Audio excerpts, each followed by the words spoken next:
Donc avant de vous montrer comment on peut apprivoiser la douleur, je pense qu'il est important de comprendre ce qui se passe dans notre corps et dans notre cerveau. Donc on va prendre mon exemple. Dans mon cas, un spondylolisthésis au niveau des vertèbres L5 et S1, ça provoque une compression nerveuse. En fait, ça crée une double sciatique dans les jambes. C'est comme si le câble électrique était pincé.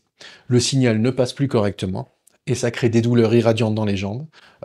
C'est un courant constant de souffrance et c'est impossible à éteindre. Mais la douleur, c'est pas seulement physique. C'est ça qu'il faut comprendre. En fait, notre esprit joue un rôle crucial dans la façon dont nous la percevons lorsque nous sommes stressés, anxieux ou dépassés.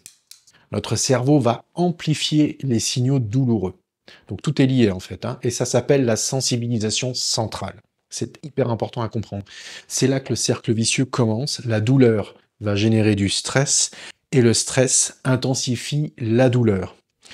Alors le stress, il agit un peu comme un amplificateur en sorte, hein. Il libère des hormones comme le cortisol qui vont augmenter les tensions musculaires et rendre notre système nerveux encore plus réactif. Résultat, la douleur est encore plus forte.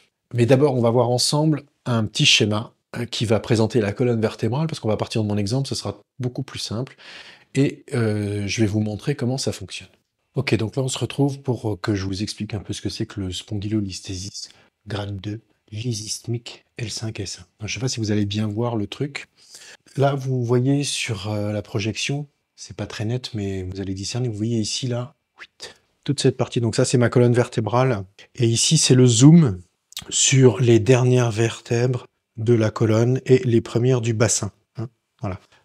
Ça, c'est S1 et ça, c'est L5. Sur une colonne vertébrale normale où il n'y a pas de maladie, pas de défaut, pas de problème, on est dans ce schéma qui correspond ici à un alignement correct des vertèbres avec ici des disques intervertébraux normaux. Moi, dans mon cas, ici, vous voyez, c'est complètement disjoint. Normalement, cette partie-là, elle devrait se trouver dans le prolongement ici. Et elle est complètement décalée vers l'extérieur, et cette partie-là est avancée vers l'avant. Donc ici, il y a à peu près 20 mm de décalage. Les os sont en contact, il n'y a plus du tout de disque, c'est ça. Et il y a des fragments qui sont cassés. Ok.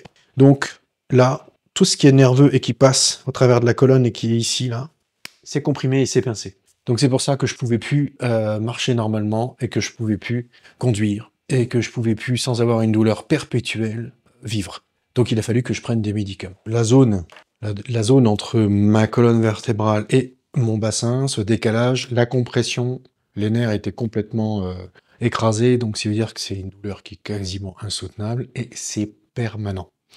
Donc ce que j'ai mis en place pour m'en sortir, je vous le dis tout de suite, vous pouvez le faire aussi. Vous pouvez réussir, grâce à la puissance de votre mental, à contrôler la douleur que vous allez percevoir. En fait, il y a toujours une douleur. J'ai toujours mes sciatiques. Mais dans ma tête, j'ai éteint la douleur. Et ça me permet de vivre et de me déplacer. C'est fortiche, non? Eh bien, vous pouvez le faire. Et je vais vous montrer comment.